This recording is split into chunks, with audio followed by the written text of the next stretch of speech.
Good morning. मैं doctor सरिता कुमावत आपको शरीर क्रिया विज्ञान यानी ह्यूमन फिजियोलॉजी सब्जेक्ट पढ़ा रही हूँ। और ह्यूमन फिजियोलॉजी सब्जेक्ट में सिलेबस में 9 चैप्टर हैं और 9 चैप्टर में से मेरे लेक्चर्स में मैंने 8 चैप्टर कंप्लीट कर दिए हैं। और अभी 9th चैप्टर ज्ञानेंद्रियाँ यानी संवेदी अंग, सेंसरी ऑर्गन्स चैप्टर हमारे लेक्चर में चल रहा है। और संवेदी अंग 5 तरह के होते हैं और उनमें हमने ईयर यानी कान वाला संवेदी अंग कंप्लीट कर दिया है, त्वचा स्किन कंप्लीट कर दिया है, और थर्ड संवेदी अंग आँख यानी आइज़, उसके बारे में मैं पढ़ा रही हूँ। तो पिछले लेक्चर में थोड़ा सा उसका इंट्रोडक्टरी पार्ट बताया था आँख का, और आज आँख की संरचना यानी स्ट्रक्चर ऑफ द आई हम पढ़ेंगे। तो आप ये चित्र देखें पहले, उसके बाद में हम इसको डिटेल में पढ़ेंगे। अगर हम ये चित्र देखते हैं तो ये जो आँख का बिल्कुल बाहर जो दिखाई दे रहा है पार्ट, वो इतना सा पार्ट है यानी 1/5 पार्ट। बाकी 4/5 पार्ट अंदर की तरफ धंसा हुआ रहता है जो हमारा नेत्र कोटर होता है उसके अंदर, और बाकी ये आई बॉल इतना ही होता है। उसके बाद में ये जो आपको पीछे नज़र आ रहा है, ये यहाँ आँख ख़त्म हो रही है और पीछे वाले हिस्से में दृष्टि तंत्रिकाएं ऑप्टिक नर्व्स होती हैं, और ये ऑप्टिक नर्व्स हमारे मस्तिष्क से जुड़ी हुई होती हैं। जब मैंने नर्वस सिस्टम आपको पढ़ाया था, नर्वस सिस्टम में भी दृष्टि तंत्रिकाओं के बारे में बताया था। दृष्टि तंत्रिकाओं में कई सारी तंत्रिकाएं निकलती है यहाँ। एक तो सिर्फ देखने के लिए, एक आप आँखों से एक्शन कर सकें, और आँख की आईबॉल को घुमाने के लिए तो कई सारी मांसपेशियों वाली और कई सारी तंत्रिकाएं होती हैं जो हमारी आँख से ये रिलेटेड होती हैं, और ये तंत्रिकाएं आँख के पीछे वाले भाग में होती है और ये हमारे मस्तिष्क तक जाती हैं। संवेदना यहाँ से लेके जाती हैं और वहाँ से संवेदना वापस लेके आती हैं कि जो भी हमको काम करना है, देखना है, वो इसी जगह होता है। उसके अलावा आप ये देख रहे हैं कि इसमें कुछ लेयर्स हैं, यहाँ कुछ द्रव है, यहाँ भी कुछ द्रव है, और आगे कुछ रचनाएं पाई जाती हैं। तो अब हम पढ़ेंगे आँख की संरचना, स्ट्रक्चर ऑफ द आई। आँख जो है वो 3 परतों से मिलकर बनी होती है, 1, 2 और 3। जो सबसे बाहरी परत है उसे हम श्वेत पटल या दृढ़ पटल कहते हैं। बीच वाली परत को हम मध्य पटल या रक्तक पटल कहते हैं, और सबसे अंदर वाली जो लेयर है, परत है, वो अंतः पटल या रेटिना कहलाती है। अंदर, बीच की और बाहर दृढ़ पटल, रक्तक पटल और अंतः पटल, 3 परतें होती हैं इसमें। तो सबसे पहले हम बाह्य आवरण यानी बाह्य परत के बारे में पढ़ेंगे। ये जो सबसे बाहरी ये जो आई हुई है, ये वाली, इस बाह्य परत के बारे में। तो 3 परतें हैं, बाह्य, मध्य और आंतरिक। बाह्य परत को हम बाह्य आवरण कहते हैं या फिर बाह्य तंतुमय परत। बाह्य यानी बाहरी, तंतुमय परत यानी आउटर फाइब्रस लेयर। जो तंतुमय ऊतक और कोशिकाएं होती हैं उनसे ये बना हुआ होता है, मतलब थोड़ी कठोर चीज जो होती है वो सबसे आउटर लेयर होती है। तो बाह्य तंतुमय परत यानी आउटर फाइब्रस लेयर। उसके अलावा इसका एक और नाम है दृढ़ पटल, यानी थोड़ी हार्ड होती है इसलिए दृढ़ पटल, और श्वेत पटल ये भी इसका नाम है, और इंग्लिश में इसको स्कलरा कहते हैं। तो जो सबसे बाहरी परत है उसके कई सारे नाम हैं, जो भी आपको एक नाम याद हो जाए वो आप लिखोगे तो भी आपको पूरे नंबर मिलेंगे। बाह्य आवरण, बाह्य आवरण जब लिखते हैं बाह्य, मध्य और आंतरिक, तो उसमें उतने नंबर नहीं मिल पाते हैं, क्योंकि ये अगर आपको टेक्निकल वर्ड उसमें है तो थोड़ा टेक्निकल आपको लिखना चाहिए। टेक्निकल लिखने में नंबर बिल्कुल भी नहीं कटते हैं और पूरे के पूरे मिलते हैं, लेकिन अगर अपन बाहरी और ऐसे लिखते हैं तो थोड़े नंबर कटने की संभावनाएं रहती हैं।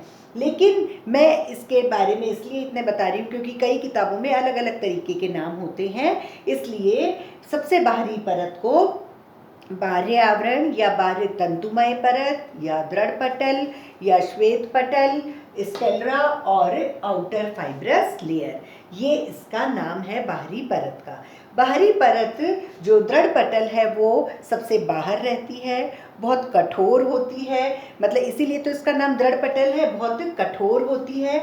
और ये जो सबसे बाहरी परत है वो सबसे बड़ी बात है कि अपारदर्शक होती है, मतलब इसमें से आपस में कुछ भी दिखाई नहीं देता है यहाँ तक, इस तरह यहाँ तक, ठीक है।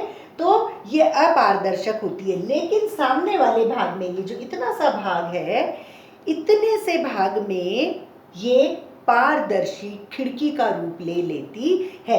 जो ये 1/5 भाग है वहाँ यहाँ तक तो पूरा अपारदर्शी है और इस जगह पारदर्शी खिड़की का रूप ले लेती है और इसका नाम होता है कॉर्निया। ये जो भाग है पूरा इसका नाम है कॉर्निया। सामने के भाग में जो ये 1/5 पार्ट है इसका नाम कॉर्निया है और ये पारदर्शी खिड़की का रूप ये ले लेती है। पारदर्शी खिड़की यानी कॉर्निया क्या करता है कि जब भी कोई अब ये वस्तु पड़ी हुई है तो इसकी प्रकाश की किरणें इसके ऊपर पड़ती हैं और ये इसका प्रतिबिंब रेटिना, रेटिना क्या है, सबसे अंदर की पटल को, सबसे आंतरिक पटल को हम रेटिना भी कहते हैं। तो रेटिना पर अगर ये पदार्थ यहाँ है, ये वस्तु यहाँ है, तो रेटिना पे ये उल्टा चित्र बना देती है।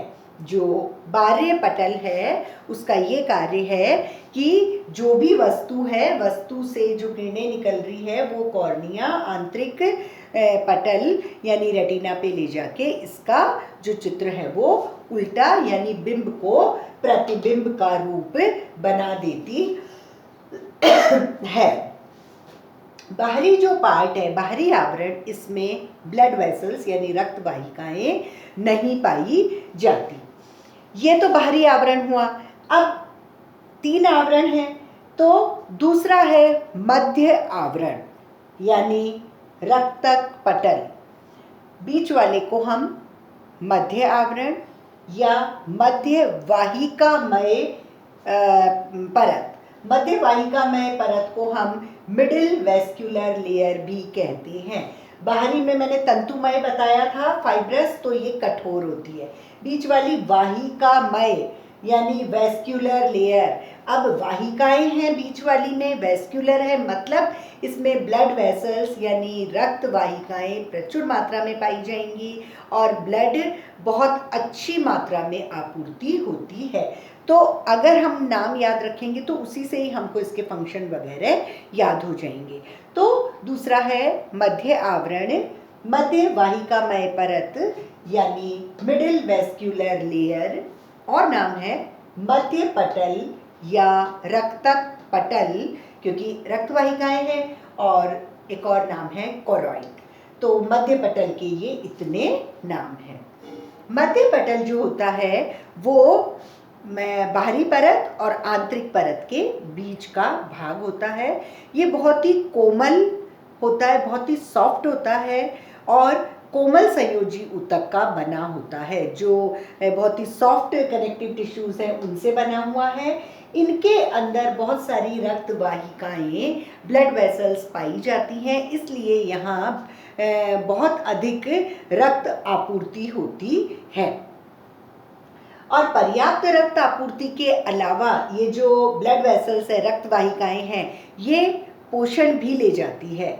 जो खाना है आइज के लिए, जो आँखों के लिए जो भी पोषण चाहिए, विटामिन ए चाहिए या कोई और हमको मिनरल्स चाहिए, कार्बोहाइड्रेट, फैट चाहिए, तो जो पोषण होता है पोषक तत्वों को ये रक्त वाहिकाएं जो रक्तक पटल की है वो पूरी आँख में सारे भागों में, मतलब आँख के सभी भागों में पोषक तत्वों को रक्त वाहिकाएं पहुंचाने का कार्य करती है। उसके अलावा मध्य पटल में कुछ पिगमेंट सेल्स पाई जाती हैं यानी वर्णक कोशिकाएं। बीच वाले में बीच वाला जो ये परत है, इसमें कुछ वर्णक कोशिकाएं यानी पिगमेंट सेल्स पाई जाती हैं। और ये वर्णक कोशिकाएं यहाँ क्या करती है, ये आँख में थोड़ा अंधकार बनाए रखती है। अंधकार मतलब एकदम जैसे ही रोशनी आएगी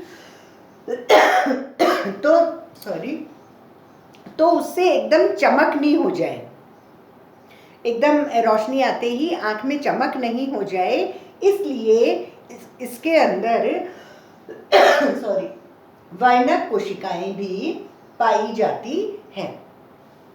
मध्य पटल जो है वो बाहरी पटल से चिपकी हुई है, लेकिन कॉर्निया वाला जो भाग है उसको छोड़कर ये सभी जगह दृढ़ पटल यानी बाहरी पटल से मध्य पटल चिपकी हुई रहती है। दोनों परतें एक साथ चिपकी हुई हैं, लेकिन कॉर्निया वाला भाग छोड़कर। जब कॉर्निया वाले भाग में ये चिपकी हुई नहीं रहती तो उस जगह ये कुछ रचनाएं बना लेती हैं, और इन रचनाओं में मुख्य है, एक है उपतारा ये वाला भाग, फिर सिलियरी बॉडी, उसके बाद ये निलंबन रज्जु और लेंस। ये कुछ भाग हैं जो कि मध्य पटल से इन रचनाओं से बनते हैं। एक एक को हम डिटेल में ले लेंगे। मध्य पटल की जो रचनाएं हैं, पहला है उपतारा यानी आइरिस, ये वाली भाग। उपतारा जो है वो कॉर्निया ये वाला भाग है। उपतारा कॉर्निया के पीछे लेकिन लेंस के सामने स्थित होता है। कॉर्निया के पीछे लेकिन लेंस के सामने स्थित होता है, और मध्य पटल आगे चलती हुई अंदर की तरफ मुड़कर एक गोलाकार रचना बनाती है, और हम उसे उपतारा यानी आइरिस कहते हैं। और उपतारा में बीचों बीच एक तारा यानी प्यूपिल होता है, जिसको कि हम आँखों की पुतली कहते हैं। तो इसके बीचों बीच एक प्यूपिल यानी आँखों की पुतली होती है, और आँखों की पुतली का जो कलर होता है वो अलग अलग होता है, किसी का काला, किसी का नीला, किसी का भूरा। वो इसलिए होता है क्योंकि उपतारा में कुछ रंग वर्णक पाए जाते हैं जो कि प्यूपिल को कलर देते हैं। जो उपतारा है वो जलीय कक्ष को, ये जो जलीय कक्ष है, ये आगे वाला जो है वो जलीय कक्ष है, और ये काचाभ द्रव कक्ष है। तो जलीय कक्ष को उपतारा दो कक्ष में बांटता है, दो कमरों में बांटता है।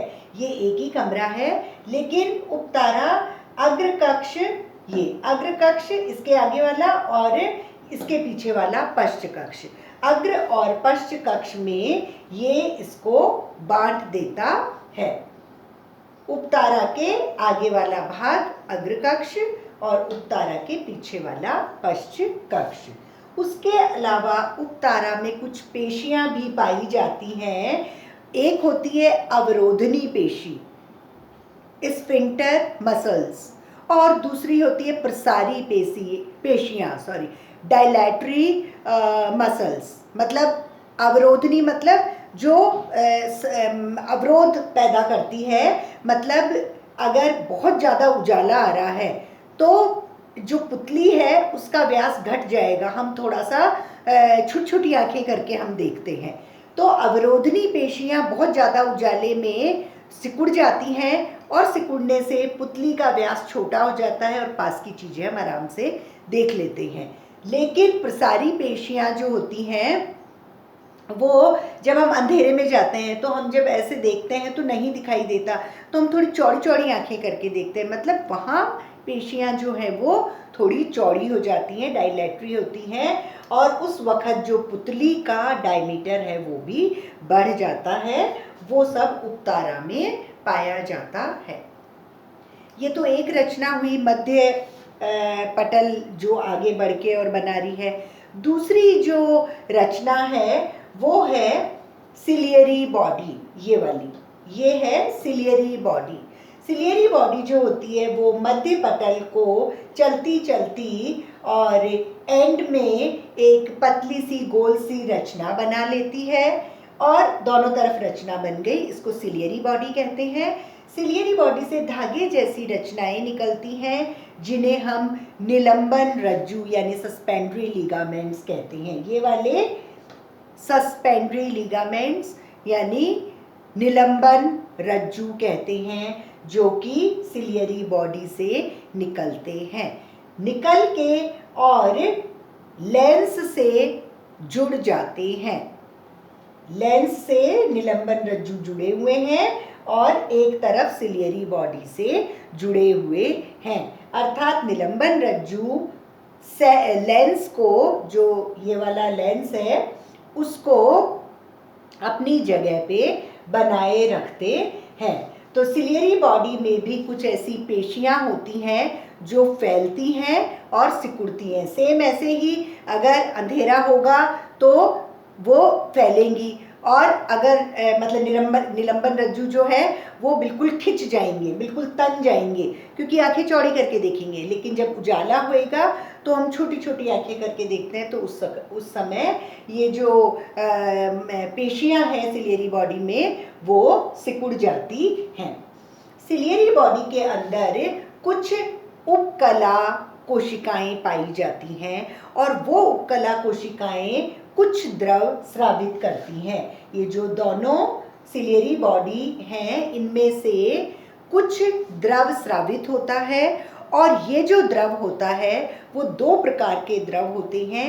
एक जलीय द्रव यानी एक्वस ह्यूमर और दूसरा काचाभ द्रव यानी विट्रस ह्यूमर। जो सिलियरी बॉडी है उनमें एक तो पेशियां होती है संकुचनशील और फैलने वाली, एक धागे जैसी रचना निकली हुई है निलंबन रज्जु, जो कि लेंस को अपनी जगह बनाए हुए रखते हैं।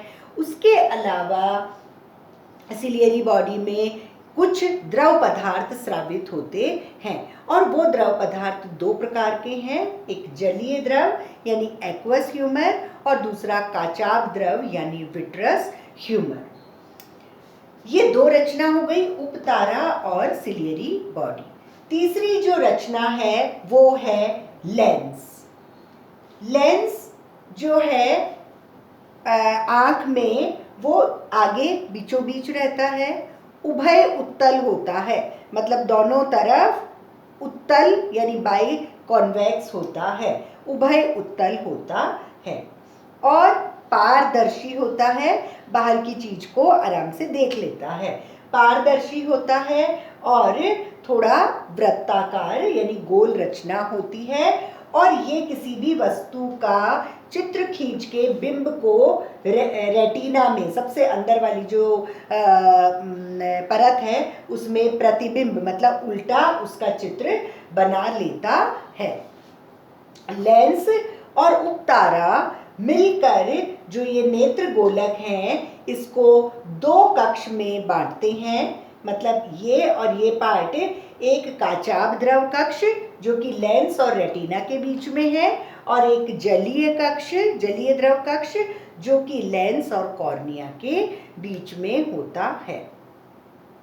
उसके अलावा जो यहाँ रचनाएं हैं, तो अगर हम ये कहते हैं कि जलीय कक्ष और काचाभ द्रव कक्ष होते हैं, तो जलीय कक्ष कहाँ है? कॉर्निया और लेंस के बीच में। कॉर्निया और लेंस के बीच में एक उपतारा यानी आइरस नामक रचना पाई जाती है, जो कि जलीय कक्ष को भी दो भागों में बांटती है, अग्र कक्ष और पश्च कक्ष। उपतारा और कॉर्निया के बीच का जो भाग है उसे हम अग्र कक्ष कहते हैं, और उपतारा और लेंस के बीच का जो भाग है हम उसे पश्च कक्ष कहते हैं। उसी तरह से काचाभ द्रव कक्ष जो है वो लेंस और रेटिना के बीच का भाग होता है, वहाँ एक गाढ़ा द्रव पाया जाता है जिसे काचाभ द्रव यानी विट्रस ह्यूमर कहते हैं। इस तरह से ये मध्य पटल की सारी रचनाएं हो गई। इसके बाद हम मतलब तीन रचना है ना, आँख में तीन पटल है यानी तीन परतों से मिलकर बनी है।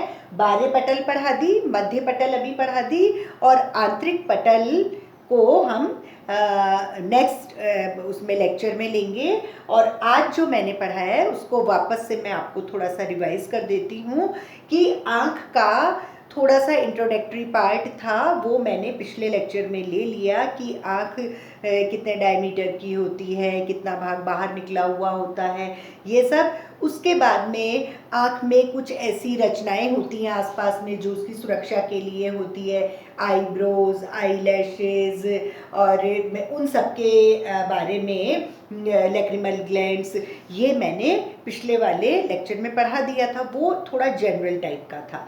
आज जो है वो थोड़ा टेक्निकल है। आँख की संरचना यानी स्ट्रक्चर ऑफ द आई, ये मैंने चित्र बनाया है और चित्र में आप साफ देख रहे हैं कि इसमें 3 पटल है। तो आँख 3 परतों से मिलकर बनी है। बाह्य परत यानी दृढ़ पटल, मध्य परत यानी मध्य पटल या रक्तक पटल, और आंतरिक परत यानी अंतः पटल या रेटिना से मिलकर बनी हुई होती है। आँख में पीछे की तरफ दृष्टि तंत्रिकाएं होती हैं जो कि हमारे मस्तिष्क तक संवेदना को ले जाती हैं कि हमें उजाला दिख रहा है या अंधेरा दिख रहा है या क्या वस्तु दिख रही है, तो उन सब की संवेदना लेके जाती है। और इस जगह आप देख रहे हैं अंध बिंदु, ये हम आंतरिक जब पटल पढ़ाएंगे तब भी मैं बताऊंगी, अभी मैं यहाँ बता देती हूँ कि इस जगह कुछ वो रॉड्स और कोन्स होते हैं, वो बिल्कुल नहीं होते। तो एक पॉइंट पे आप कुछ चीज़ पास में लेके आओगे तो एक ऐसा पॉइंट आएगा कि वहाँ हमको कुछ दिखाई नहीं देता। सभी के होता है वो अंध बिंदु यानी ब्लाइंड स्पॉट। यहाँ शलाकाएं और ये नहीं होती। और जिस जगह इसमें सबसे ज़्यादा प्रतिबिंब बनते हैं वहाँ रॉड्स और कॉन्स सबसे ज़्यादा पाए जाते हैं। उसके अलावा 3 परतों में सबसे बाहरी परत जो है वो दृढ़ पटल या बाहरी आवरण या बाहरी तंतुमय परत या फिर श्वेत पटल इसका नाम है। ये बहुत कठोर होता है, बाहरी परत जो है वो बाहरी और कठोर होता है। तंतुमय ऊतक कोशिकाओं का बना हुआ होता है। ये अपारदर्शक होता है, लेकिन आगे वाला भाग पारदर्शी खिड़की बनाता है जिसे हम कॉर्निया कहते हैं। और जो कॉर्निया है वो किसी भी वस्तु की किरणें जब आ रही हैं तो उस वस्तु का प्रतिबिंब कॉर्निया में बनाने में मदद करता है। और इस वाली परत में कोई भी रक्त वाहिकाएं, ब्लड वेसल्स नहीं पाई जाती। दूसरा वाला आवरण है मध्य आवरण यानी कोरॉइड या रक्तक पटल या फिर वाहिकामय परत, मिडिल वेस्कुलर लेयर। वाहिकामय मतलब कि यहाँ कई सारी वाहिकाएं, ब्लड वेसल्स पाई जाती हैं। ये जो बीच की परत है ये कोमल संयोजी ऊतक से मिलकर बनी है। यहाँ बहुत सारी रक्त वाहिकाएं पाई जाती हैं जो कि प्रचुर मात्रा में आँख को रक्त की सप्लाई करती हैं। रक्त की सप्लाई के साथ साथ कुछ पोषक तत्व भी हमारी पूरी आँख को वो प्रदान करती हैं। और मध्य पटल पूरी लंबाई में पूरे चारों तरफ दृढ़ पटल से जुड़ी हुई होती हैं, लेकिन आगे वाले भाग को छोड़कर। जब आगे वाला भाग कॉर्निया आ जाता है उसके आसपास मध्य पटल कुछ रचनाओं में परिवर्तित हो जाती है। इन रचनाओं में मुख्यतया उपतारा, सिलियरी बॉडी, निलंबन रज्जु और लेंस ये होते हैं। और आगे और पीछे जलीय कक्ष और काचाभ द्रव कक्ष हैं। काचाभ द्रव कक्ष में काचाभ द्रव एक गाढ़ा सा पदार्थ होता है, जलीय द्रव कक्ष में जलीय द्रव पाया जाता है। तो पहले हम उपतारा के बारे में थोड़ा सा पढ़ेंगे कि उपतारा जो है वो हमारे कॉर्निया और कॉर्निया के पीछे लेकिन लेंस के सामने पाया जाता है। जब मध्य पटल आगे चलती है तो अंदर की तरफ मुड़कर और गोल रचना बना लेता है। हम इसे आइरिस या उपतारा कहते हैं। उपतारा में बीचों बीच एक गोल सी रचना होती है जिसे प्यूपिल या आँख की पुतली या फिर तारा, आँख की पुतली या तारा कहते हैं। और वो जो आँख की पुतली या तारा होता है उसके कुछ कलर्स होते हैं, और वो कलर इसलिए होते हैं क्योंकि उपतारा में रंग वर्णक पाए जाते हैं। जैसे आँख की पुतली का कलर ब्लैक भी हो सकता है, ब्राउन भी हो सकता है, ब्लू भी हो सकता है। तो जो रंग वर्णक यहाँ पाए जाते हैं उस अनुसार जो पुतली का कलर होता है। उपतारा जो जलीय कक्ष है, जलीय द्रव कक्ष, उसको अग्र कक्ष और पश्च कक्ष में बांटता है। और उसके अलावा उपतारा में दो तरह की पेशियां होती है, एक अवरोधनी पेशी स्फिंक्टर मसल्स और दूसरी प्रसारी पेशियां डायलेटरी मसल्स। डायलेटरी मतलब चौड़ी हो जाना, और चौड़ी कब होती है पेशियां? जब आँखों को दिखाई नहीं दे रहा, अंधेरा हो रहा है तो अंधेरे में कुछ ढूंढ रहे हैं तो आँखों को चौड़ा चौड़ा कर लेते हैं, और तो वहाँ पेशियां चौड़ी हो जाती हैं। और जब बहुत ज़्यादा उजाला है तो उस उजाले में हम आँखों को थोड़ा छोटा छोटा करके देखते हैं, तो वहाँ संकुचनशील यानी अवरोधनी पेशियां काम में आती हैं। दूसरा जो पार्ट है वो है सिलियरी बॉडी। सिलियरी बॉडी जो पार्ट है वो भी मध्य पटल के चलते एंड में एक पतली सी रचना होती है जिसे कि सिलियरी बॉडी कहते हैं। इसके ऊपर इसके एंड में कुछ धागे जैसी रचनाएं होती हैं जिन्हें निलंबन रज्जु कहते हैं, और दोनों तरफ से निलंबन रज्जु निकल के और लेंस को अपनी जगह बनाए हुए रखते हैं। सिलियरी बॉडी के अंदर कुछ ऐसी कोशिकाएं पाई जाती हैं जो कि दो तरह के द्रव स्रावित करती हैं। एक होता है जलीय द्रव यानी एक्वस ह्यूमर, और दूसरा होता है काचाभ द्रव यानी विट्रस ह्यूमर। जो सिलियरी बॉडी है ये दो तरह के द्रव स्रावित करती है, और सिलियरी बॉडी में भी एक संकुचन करने वाली पेशियां और एक फैलने वाली पेशियां पाई जाती है। उसके बाद में है लेंस। लेंस निलंबन रज्जु से आगे की तरफ अपनी जगह पे प्लेस्ड रहते हैं। ये थोड़े गोलाकार होते हैं और उभय उत्तल दोनों तरफ से गोल होते हैं और पारदर्शी होते हैं, जो कि बाहर से कोई भी वस्तु का चित्र लेके और रेटिना पे उल्टा बना देते हैं। और लेंस और उपतारा जलीय कक्ष को दो भागों में बांटते हैं। जो कॉर्निया और उपतारा के बीच में है उसे अग्र कक्ष कहते हैं, और जो उपतारा और लेंस के बीच में है उसे हम पश्च कक्ष कहते हैं। और दोनों में ही जलीय द्रव यानी एक्वस ह्यूमर भरा हुआ होता है। और लेंस और रेटिना के बीच में जो कक्ष है हम उसे काचाभ द्रव कक्ष कहते हैं, और इसके अंदर जो द्रव भरा हुआ होता है हम उसे काचाभ द्रव यानी विट्रस ह्यूमर कहते हैं, जो कि एक गाढ़ा द्रव होता है। इस तरह से आँख की संरचना जो तीन परतों से बनी है वो हमने बाहरी आवरण और मध्य आवरण आपको पढ़ा दिया, और नेक्स्ट लेक्चर में हम आंतरिक आवरण के बारे में पढ़ाएंगे। Thank you.